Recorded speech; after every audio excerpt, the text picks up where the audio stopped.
Hey guys, welcome back to 9 to 5 Gamers. You guys voted on it, and we are doing David's Top 10. So this is my friend David. We are also co-workers. So you guys got to meet my wife. Now you get to meet David. Hello, everybody. It's a pleasure to be able to be here and hanging out with Jeremy. Yes, and David is a board game enthusiast just like I am. And so actually it was really funny too because you, when we first met and started talking, I didn't know you were into board games, and I had just started getting into board games, and I was like,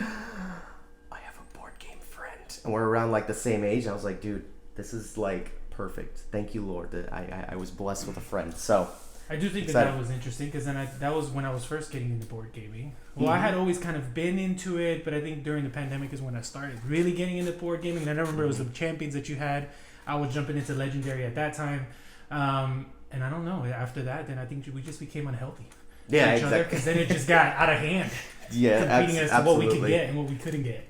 And looking for board game sales and stuff like that, and that's if I could tell you anything, like if he's ever gonna, if you guys enjoy having him here, he's gonna be back in a bunch of videos. He has a nose for good deals on games, man. This guy finds the best deals on. He'll find games for like $5 and then tell me like 6 days later, and I'm like, David, why didn't you call me? He's like, oh, I don't know, bro. I just didn't think about it. That's it, man. You gotta buy them on deals. You gotta buy them on bargains. Deals. Anyways, so here's his top 10. You're gonna start off with your honorable mentions. Yes.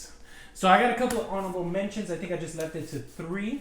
And the reason I bring them up is because for me, they were a little surprising. I think they would have been a little bit higher on the list, but they didn't come out to be. We did the whole Pub Meeple thing where you put your whole collection up there and then you just start clicking left and right as to what you think is better or what you enjoy the most. So I'm going to start with my 13. So the first 3. And the 13th game for my honorable mention was Everdell. That is extremely surprising, actually. So Everdell came up as my number 13. I enjoy Everdell. It's a little bit of a worker placement, which you're going to see kind of what my taste looks like as the list goes on.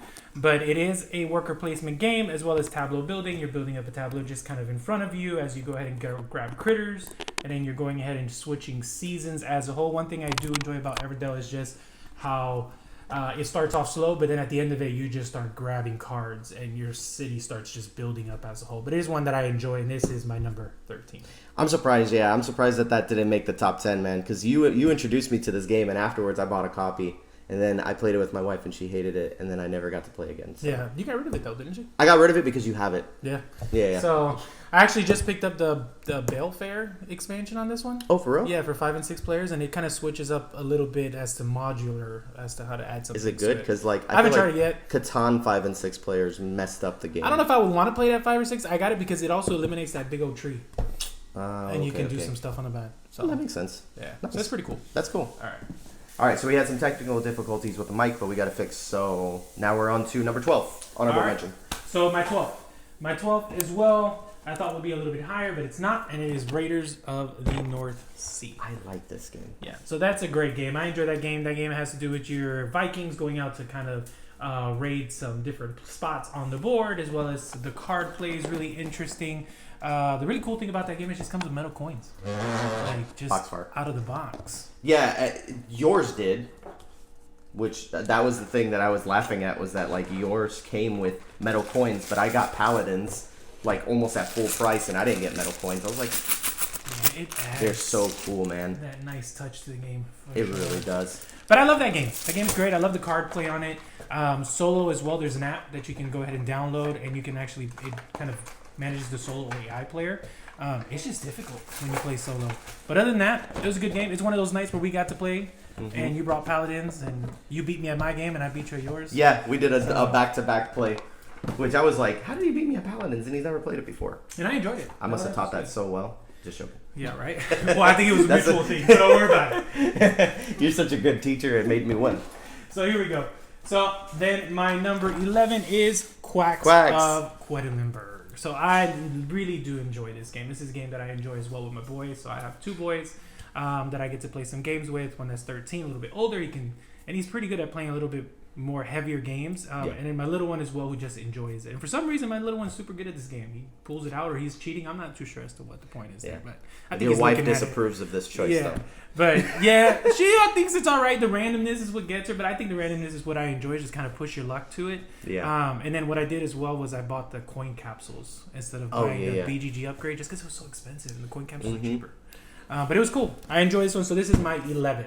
I love Quacks of Quedlinburg. I know there's a debate too with people saying that Cubitos is better, but I had Cubitos and Quacks, and I ended up keeping Quacks. And I got to play Cubitos with you, and I thought that I saw a recent video as well. Yeah. They were saying the two, and I was like, I don't know, I still enjoy Quacks. Yeah, and that was the thing too, because I said after playing Cubitos the same thing. I said I think I like this better than Quacks, like significantly more. And then after playing Quacks again, I was like, oh, I forgot how good this was. I was like, yeah, it's Quacks for me. Yeah, I enjoy the Quacks nature. I don't know. I think it's just, for me, I enjoy it a bit more. All right, so we're going to get to my top 10. Top 10. So this is my top 10 as of today as to how everything runs out. And I think it was pretty accurate. I do have one surprise in there that really caught me off guard, which led me to do it twice, and it was still up there. So, hey, I guess it's something I really do enjoy.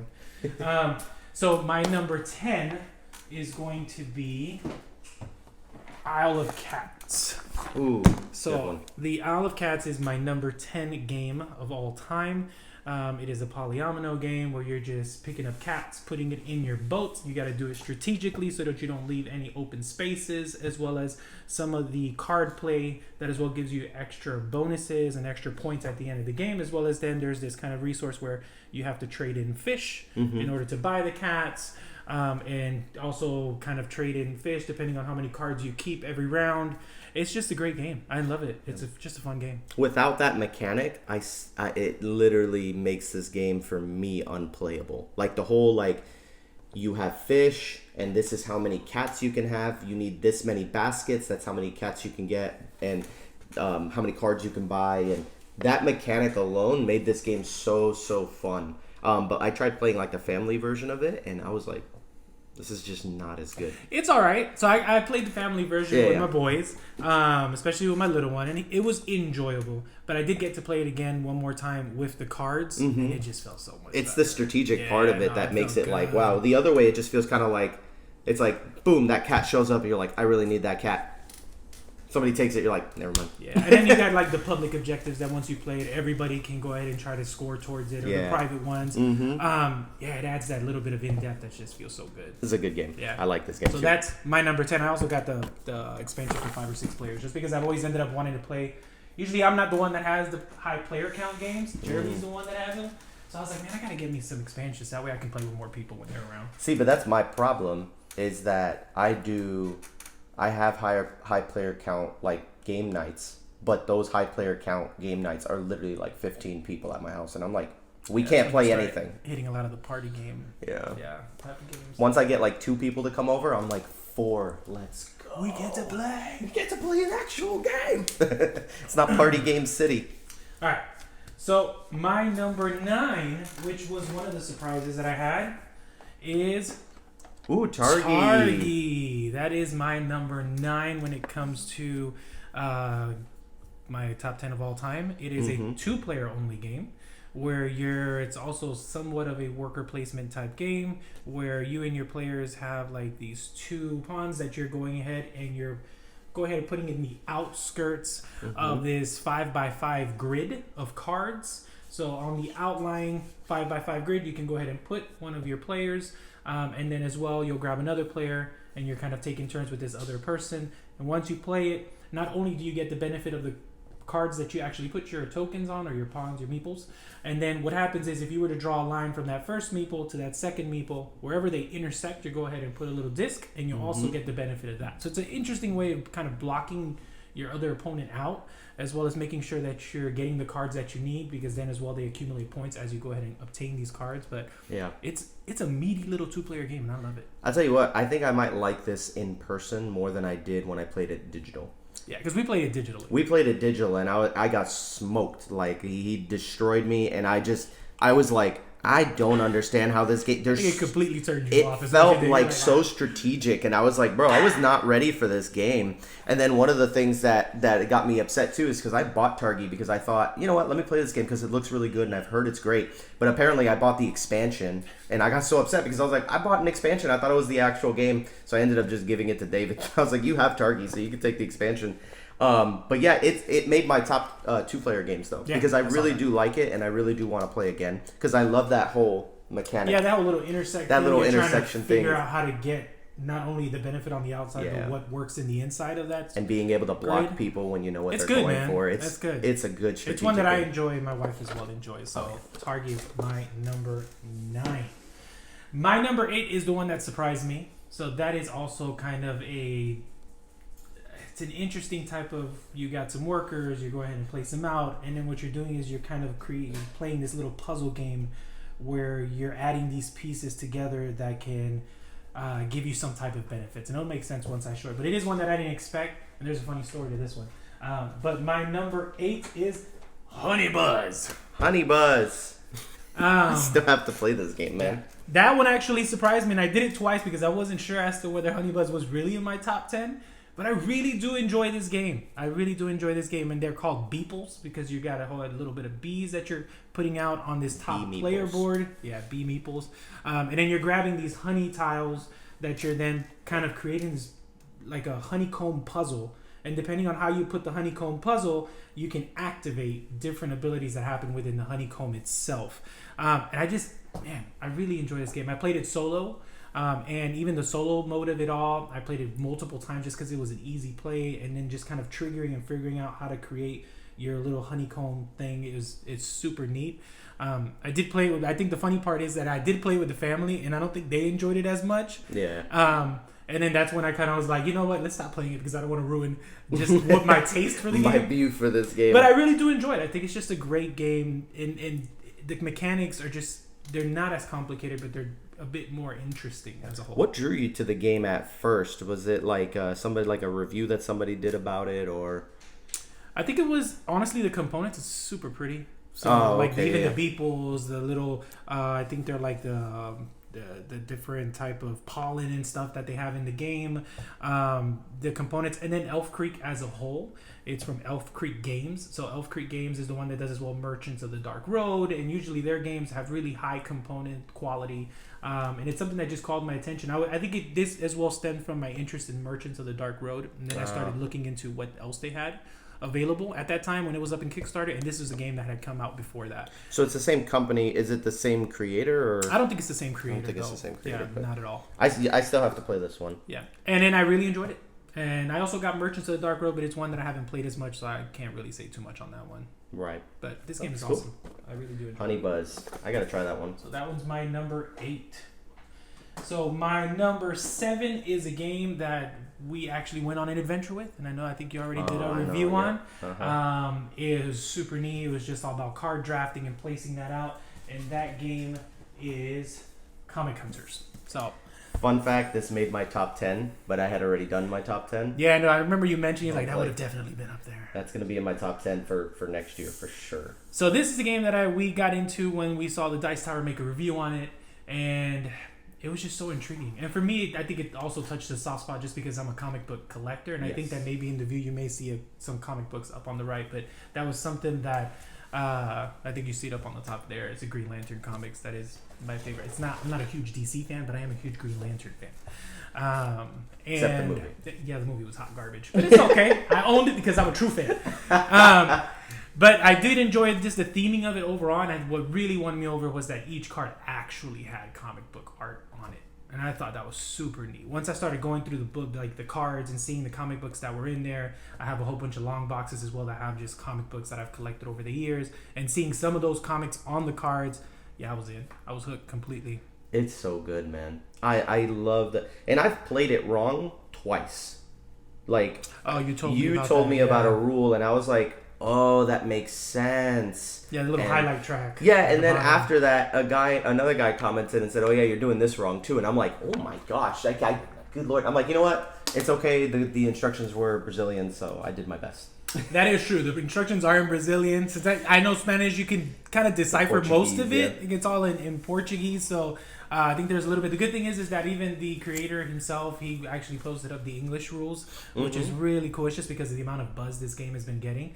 I do hope that one day it'll come over here, And usually they'll do justice to it. They don't change any of the theming of it. I think that's the scare, right? It's like they change the theming of it, and then it just kind of loses what it is. But I love the game, man. It's just an awesome game. And I love seeing all the comic covers and being able to be like, yo, I actually have this comic. I went and pulled a comic out and showed it to somebody. Cool. I was like, it's right here. I have it. I'm like, man, I have this. I have this comic in real life. First appearances and man, you get all. I get super nerdy with stuff. I love that game. That game's great. It's really cool. So that's Comic Hunters, my number 7. Is it a superhero game? A superhero game. That's an interesting. I don't know. Is it a Marvel game? So I think that's the thing. I don't know if the Marvel licensing works the same. Yeah, because it's overseas. Because I don't know if comics. It's a Marvel game. It is Marvel Comics, though. It's Marvel Comics, but it's like it's not necessarily a game where you're a hero or like any of these other Marvel games. You're just collecting comic books. You just collect their comics, which is like a very normal thing to do in real life. So you can see that they would be able to change that theme to anything. Like if they would just do Comic Hunters DC version. Oh yeah. Or anything like that. That'd be super neat, right? I think you just take it. There you go. You got the idea here first. You got the idea.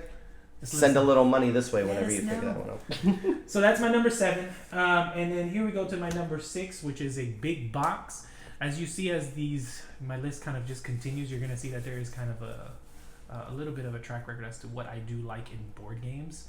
And as I kind of did this list, I was like, man, I know that usually when people do their top 10s, they'll kind of eliminate certain games because they're close in nature to other ones. And I was like, look, I'm just going to be unapologetic. This is what I like. This is my top 10. I don't care what anybody says. But this is my number 6 is going to be a game that I first got out of a ding and dent. And I had heard about it and I enjoyed it. And then actually for Christmas, I asked my wife to get me the collector's edition, which she so amazingly did. And that game is the game Champions of Midgard. So I did get the Jarl edition, which comes with an organizer, which then I bought another kind of foam insert organizer to kind of organize the game even more. And the Jarl edition comes with the Dark Mountains and the Valhalla expansion already in it. But this is Champions of Midgard, which is also another worker placement game. And in this one, you are actually grabbing your Vikings and putting them out to be able to get resources so that you can go out and defeat monsters, right? The cool thing is that the Valhalla expansion, what it does is, as you go out and fight monsters, the initial base game, you just roll dice. Those were your Vikings that you were collecting and bringing on this voyage with you, and different dice did different things as they went out to attack the monsters. The cool thing about the Valhalla expansion is that actually now, instead of dying, and then that being kind of just something that hits you negatively, which could break the game in the first base game just because you would roll so many dice and maybe if none of them hit, you lost all of them because they all died. Valhalla, what it does is, if your dice actually die, they'll go to Valhalla and they'll give you a token. And what you can do is you collect those tokens, then you can go ahead and turn those tokens in for cards that give you a lot more victory points. So there's a benefit at times to actually saying, I'm going to let some of these dice die, or some of these Vikings die, so they can go to Valhalla and give me these tokens so that I can get points. So it kind of adds that little bit of layer to the game, but I love this game. Dude, I actually really like this game. And the thing was, whenever we had played it, it was like super hard to find. Like I remember playing this once and going, yo, my wife I think would love this game, and I went on looking for it and I couldn't even find a copy. I don't think Marini's ever played it though. No, she's never played this game. I gotta borrow it. Because that was what I ended up at. I think it was at that point where I made that decision of anything that David has, I don't have to buy unless I absolutely love it. I think that's where I've fallen as well. I remember the first time you brought in Isle of Cats, which is a game you had bought, and I completely loved it. Even more than I had the family edition, like the family setting. I was like, oh, this would be great for the family, so I bought it. And I think I've fallen into a place as soon as I was like, look, man, Jeremy has such an extensive collection. Right. It's huge. So I'm like, you know what? If I can borrow it off of him, then I'll go ahead and do so. Unless, like you said, I just completely love the game. This game was really good, and I really wanted to buy it, but it was unavailable. And then I just kind of reasoned myself out of getting it eventually. But man, I really like this game, man. The first time you brought it over the house, I was like, dude, this is a great like worker placement game with the dice rolling, and I was like, I like this game, man. Yeah, it's cool, man. It's super cool. Really enjoy dice rolling. I gotta try that. You as well. Just kind of, if you can give me a whole bunch of dice that I can roll, let's go for it. I think that's why I like Dice Miner so much. Yeah, I don't care too much about. I know there is a lot of randomness when it comes to the dice, and what they can do, if there's mitigation or not. I just love dice rolling, though, man. Dice rolling is great. Dice. I'm good with it. I got no problem. All right, so we get to top 5 then. Yep. This is my top 5 here. Top 5. So my top 5. That number 5 game for me is a game that I don't hardly get to play as much, but I really do love it. And I think this is the case for a lot of more campaign-driven games, is to get the same group of people around the table, to start playing it, to then have that consistency to play it is always an issue. But I really do love this game. I love the card play on it. It's campaign? Huh? It's campaign? It is a campaign. Is it Gloomhaven? It is Gloomhaven. Specifically Jaws of the Lion. Yeah. So. And you got those cool 3D printed things. Yeah, I'll show you now. So mine is Jaws of the Lion. I do love this game. It is a great campaign game. I love the way that you have your character. They all do different things. The card play, either you choose the top function or the bottom function, or it's just generic function as a whole. And then you go about it just putting out the book and putting everything where it's at. Now you can also get it through, I think it's Fortune Teller, right? Mm-hmm. The little voiceover that you can add on to that. I'm one of the maybe rare ones that actually still has the Gloomhaven Helper app. I never deleted it, so I know that you can't get that anymore, but man, it makes the game so much easier to manage. So accessible, man. Yeah, it's crazy. So I remember being able to see that there was no longer accessible for reasons that that they had, but for those of you who still have it, man, you lucked out. Yeah, don't delete it on accident like I did. No, you won't be able to get it. So one thing that I do have, that I had a buddy of mine who has a 3D printer actually printed out. I switched out all of the insert of it, and I don't think I ever showed you this. I think I had mentioned it to you. So I haven't seen that. All of the inserts. So you actually come in here, and then you have your own little player board, which you can go ahead and take out, and then everything is in there with your little, your little character stand. You know what I mean? And then all your health dial, your cards. I mean, it is really neat, man. You just kind of slide it back in there, and then you're good. This is actually on Thingiverse, if you know about 3D printing. And then you can actually go ahead and print it for yourself before you try to get it in there. Yeah. Other than that, it's pretty cool. But man, it's neat because everything just kind of lays out the way it is. And it's so much easier to kind of take out. You don't have to be digging through stuff. Yeah, that's super cool, man. I've never seen the actual insert. I only saw the trays you had for whenever you. Oh, and then the individual trays. This is nice. This is cool though, man. I really like this. Yeah, super 3D neat. printers are so cool, man. Tell me about it, man. Your stuff actually fits in your box. My box is like. And I think it's because I eliminated all of it. And then just kind of the way that 3D print layout kind of fits in, it's just like. Did you see the Brothers Murph did that? They were doing like board game hacks, and then he's like, how to fit everything in like your inserts, and then he like takes the insert out, and then he just throws it in the garbage. I was like, yeah, accurate. That's true. Don't even give me an insert if it doesn't work.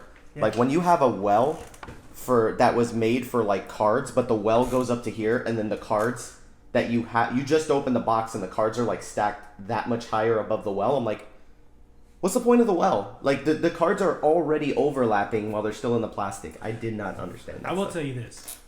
That is frustrating, but one of my biggest frustrations is paying $60 for a game and it doesn't even have an insert.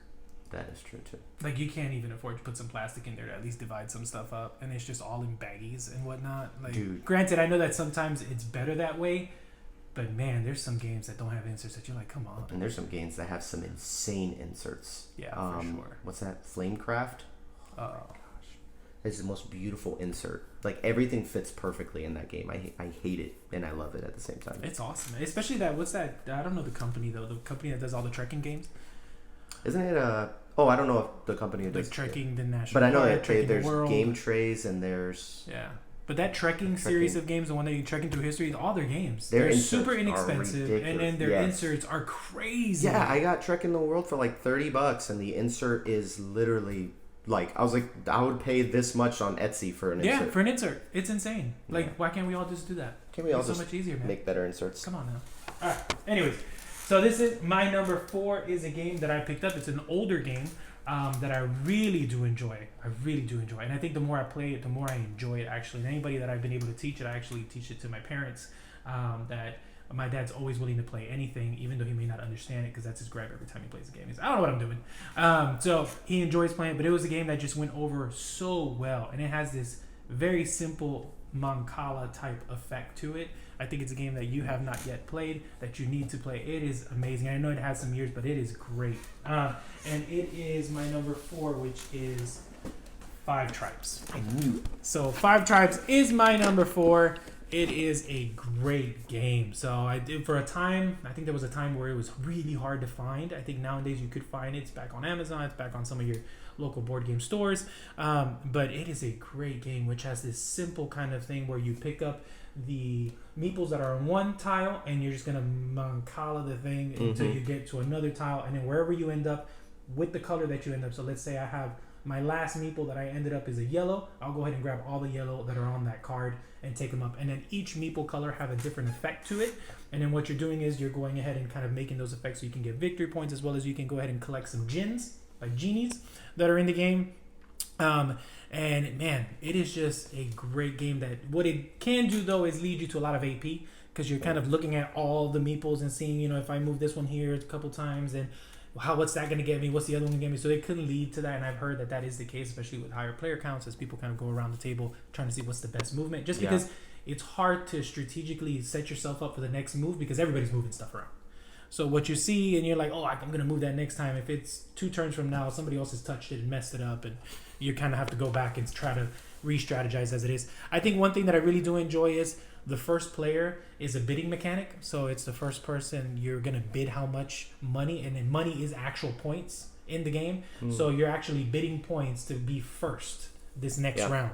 And then one person says, I'm going to bid 8 money. The other person's 13 or whatever it is that's on the little track. Yeah. And I think that's a pretty cool one, because if you see something that you really want, you want to be first in line to be able to go ahead and grab it. Right, exactly. So, yeah, man, the game's great. I got to try this game. I still haven't played it. This is the non-slavery edition, right? That is the non-slavery edition, which is interesting because I bought it used, and then I found out that there was an actual card that had come, I guess in the initial printing that Days of Wonder had. They had a slave card in there, and I was like, oh, man, I hope I didn't get the one with the slave. Yeah, because it's like, how is this still in board games? Yeah. It's insane. How old is this game? Oh, that's a good question. I don't know, actually. But it has some years on it for sure. That's true. But this is not the first edition, that's for sure. Bruno Cathala, man. Yeah, Bruno Cathala, man. It's a great game. I love it. I really do enjoy it. It's one that you gotta play. Shot. Yeah. Days of Wonder, man. They make some great games. Yeah, man. Their quality of games is great. It's weird because they won't say anything for like 3 years and then heat.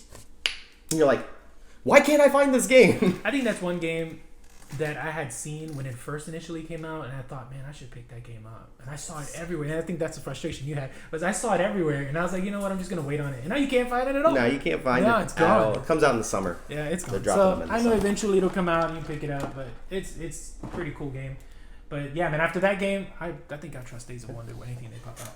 Ticket to Ride, 5 Tribes. Yeah, just good games, man. They need to reprint Camelot, the Shadows over Camelot.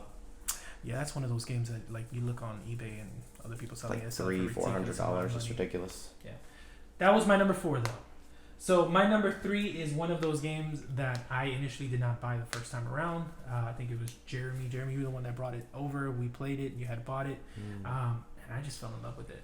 And I think I have fallen in love with it ever since. There's another edition that came out, and I still hold true to the first one, just because I enjoyed it so much. It's not one that I get to play as well often. But when I do, man, I thoroughly enjoyed it. And it is it Dinosaur Island? 3. It is Dinosaur Island. I'm going to be guessing these. So I think from here you can guess them all. So it's Dinosaur Island. And then I actually found the expansion. Right. Which I think actually just huge enjoyment even more, which is the Totally Liquid expansion, which adds a couple more players. But what it does as well is it's modular, so you can go ahead and add different modules to Dinosaur Island. And for me, if it wasn't for this expansion, then I think it would be highly debatable whether I want Dinosaur Island or Dinosaur World.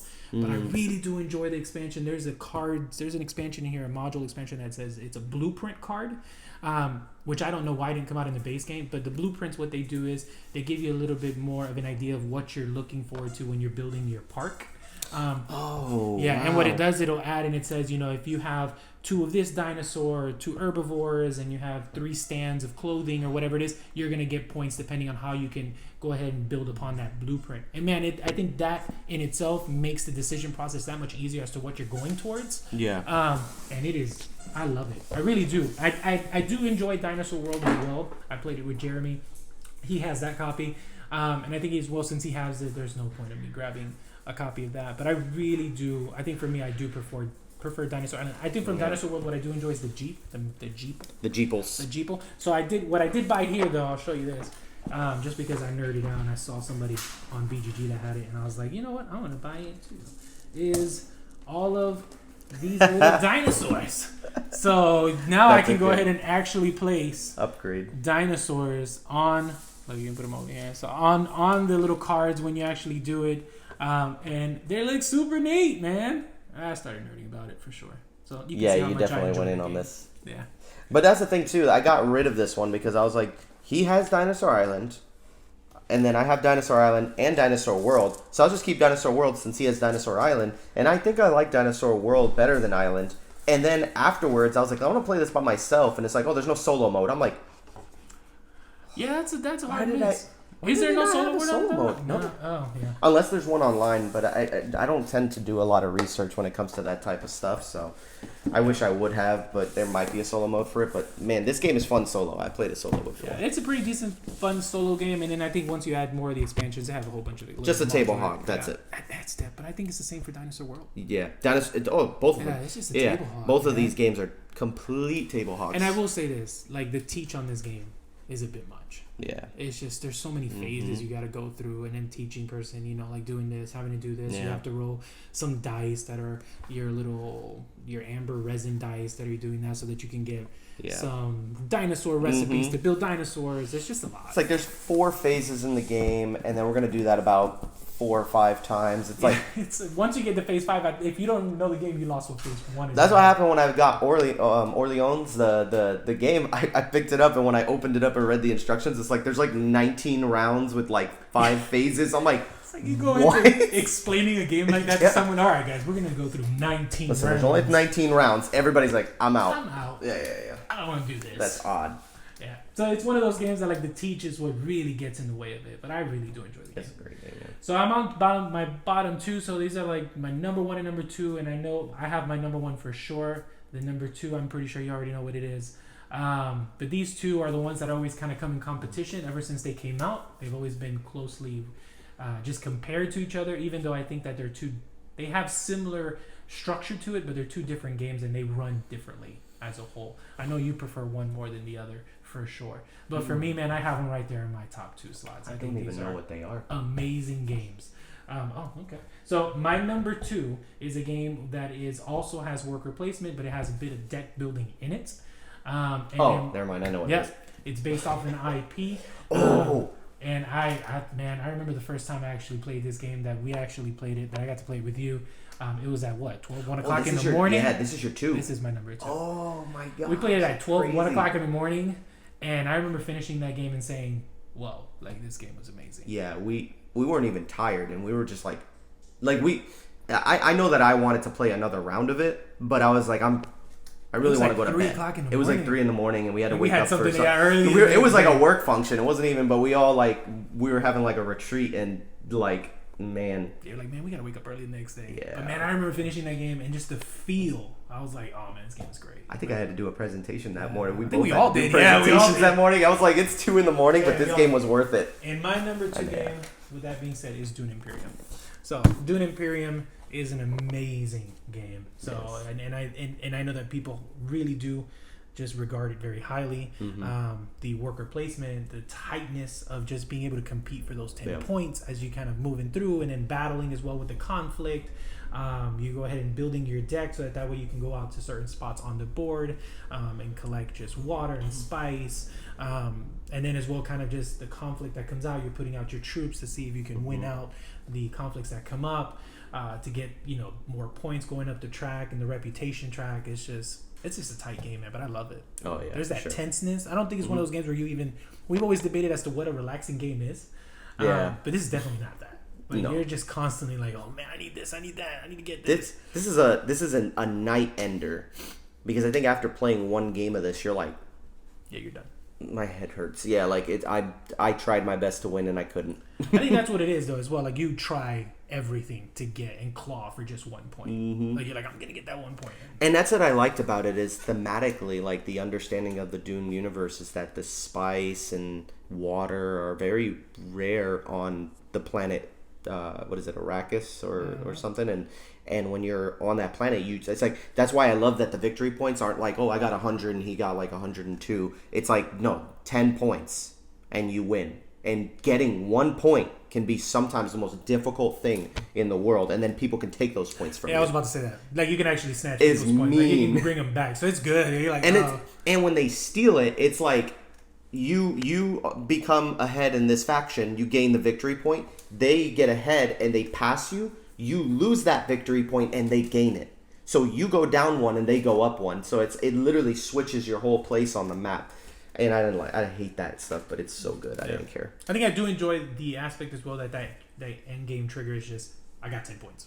Yeah. Like, man. So, like, once you get that 10th point, like, there's this sudden rush of, like, you got one turn left, guys. You know what I mean? Like, I got it. You got one turn. So, like, it's like, I'm done. And then everybody, of course, there might be some other cards that kind of... You haven't played the expansion for it yet. No, but I did get the expansion as well, which is the Rise of Ix, which I've heard just enhances the gameplay that much more. Like, there's people that even claim that it makes it a 10 out of 10, but I haven't played the expansion. I just played the base game, and even the base game itself, like, I'm just done. Which is probably why your number one is the other game. It may be. Because I feel like I really do love my number one, so this might actually take up your number one if you play with the expansion. Maybe it's a possibility. It's a great game. It's fantastic. Yeah, it's a great game. We took too long to get this game.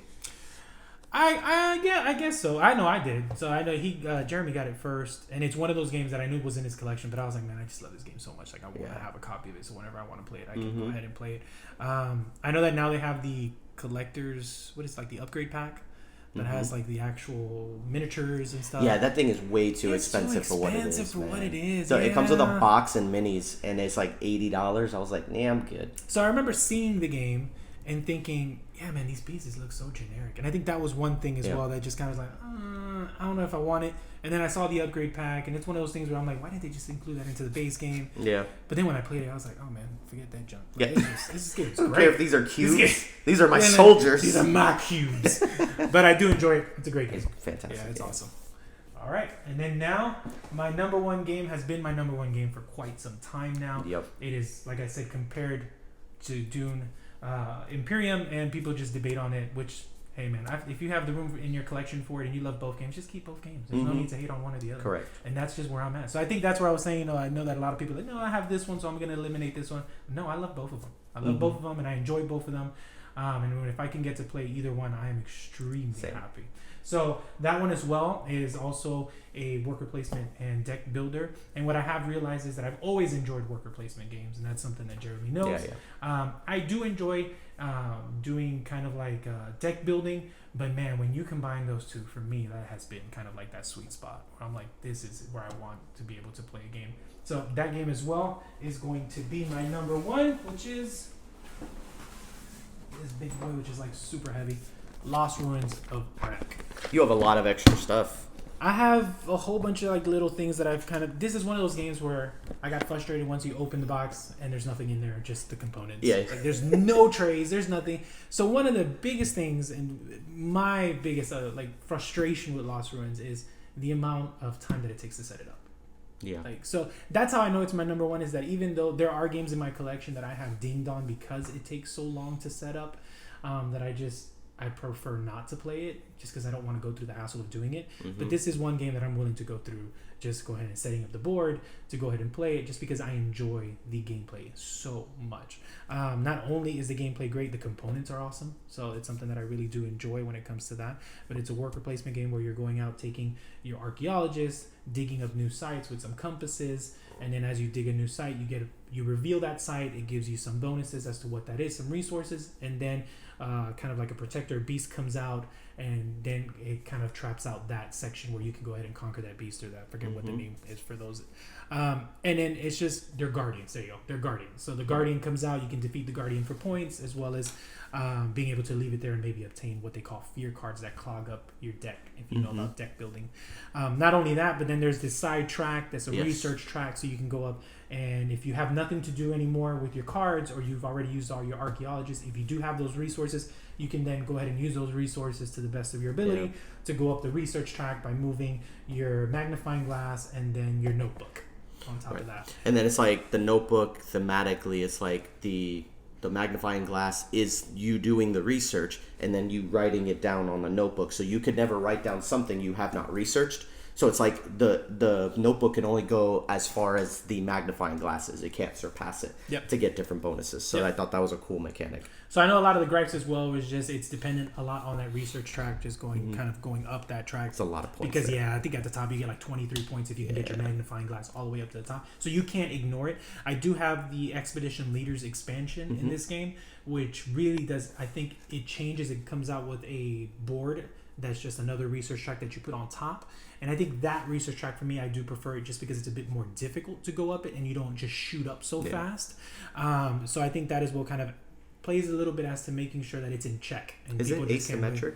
It is. So the Expedition Leaders actually makes it asymmetric, which the base game is not. So you can go ahead and pick a different leader, which does different things. Like there's one that only has one archaeologist, one meeple, but he can be moved different times. Then there's other people that have a way to, instead of putting a card or something that you buy, either an artifact or one of the other cards, instead of buying it and putting it on top of your deck, it goes into your hand and you can use it immediately. Wow. So like there's just so many different ways that you can play, and they're subtle changes, but there's subtle changes that make just a little bit more interesting as a whole. But this is my number one game. I love this game. I love the components in it. This is one that I've debated over and over. I am the one of those individuals that love buying inserts to make it just that much more accessible.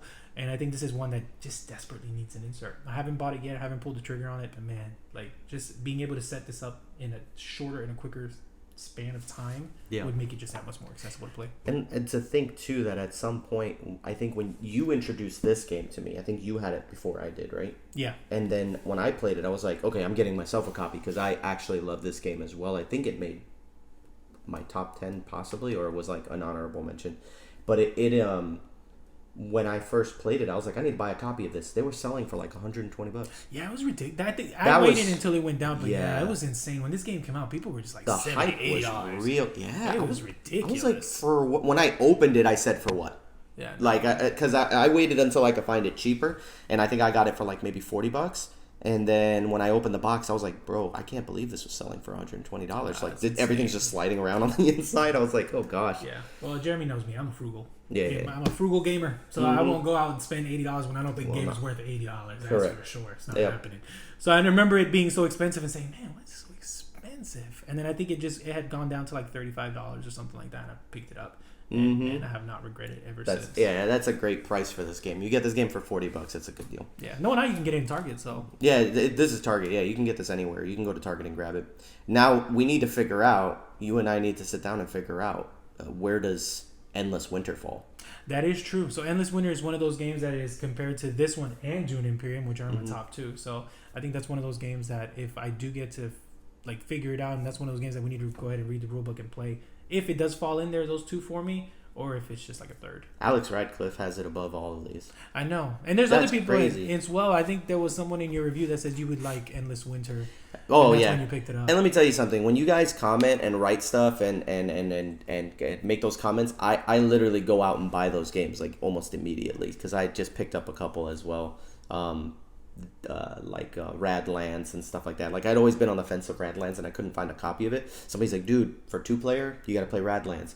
And then I found it at Cool Stuff for like $16. So I was like, which is a steal, man. That's good. Because it's like $25 normally, right? Yeah, that's not bad. That's good. It's not bad. That's what I was waiting for because I didn't want to pay $25 for it. So. Yeah, I think that's definitely one game that I'm looking forward to trying out is Endless Winter, just because it's so close to these two. And absolutely, this game that I really do enjoy, even though I'm afraid of debunking my number one. I love Lost Road. Yeah, it's a good game. Well, that's it for our top 10. Well, David's top 10. And I do not disagree with any of his picks. I think these are all really, really good. I'm really surprised on a lot of them. Not that they made it into your top 10, but some that didn't make the top 10. Like Everdell was huge for me. I was like, dang, man. I feel like he really liked Everdell. I enjoyed it. So that's why I put it as an honor. And Legendary. I really do enjoy Legendary. Like, I have a lot of Legendary, and I've even done, like, now, they have something called Legendary Leagues, which I was telling you about. Yeah, that's right. Which you can do kind of like they do this monthly type of thing where if you go to legendaryleagues.com, I forgot what the website is, you can go ahead and kind of, it's a challenge of how to play a solo, whoever gets the most points on a solo game. So I do enjoy it. I just think, for me, there's two things that kind of just hit it is the amount of time to set up. It's just so much. Having to do like the villain deck and then having to pop out your hero deck and then picking a scheme and then randomizing it and putting it all out. And then the game can take about 15 to 20 minutes or it can take 10 minutes because they whooped you so bad. So having to then have to do it all over again, it's just, separating all the cards. And then having to teach it to someone is hard. It is. There's so many keywords. Deck building, they know how to play deck building, but then there's so many keywords that you have to look up, especially when you have a lot of the expansions and how do you choose between 50, 60, 100 schemes that change the way the game plays. So I do really enjoy it and I love it. It's not a game that I will ever get rid of in my collection, but it is. I think that's what really takes away from it being more of a let's bring it to the table where everybody can play. And it won't get you your money back either. Like if you were to try to sell that, nobody's trying to buy it right now. But it's so good, and I loved the Hulk expansion, man. That Hulk expansion was transforming the cars, transforming your cars. Bruce Banner turns into the Hulk. I was like, yes, I love the Hulk. He's my favorite character, so that's why. Anyways. I think that's a game as well that got a thing when Champions came out. Oh yeah. And Champions was good, and then they messed up the Hulk, and I was like. Why? Just make him OP, and just let us have fun. Why do you gotta like stuff? Dang, man. Anyways, thanks guys for tuning in. Don't forget to like, comment, and subscribe, and we'll be back with another video. I'm soon in the future. So sounds good. Peace out.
All right, simple intro, one take. That's all it takes. One take is all it takes. Is that really all it takes for you? Is one take?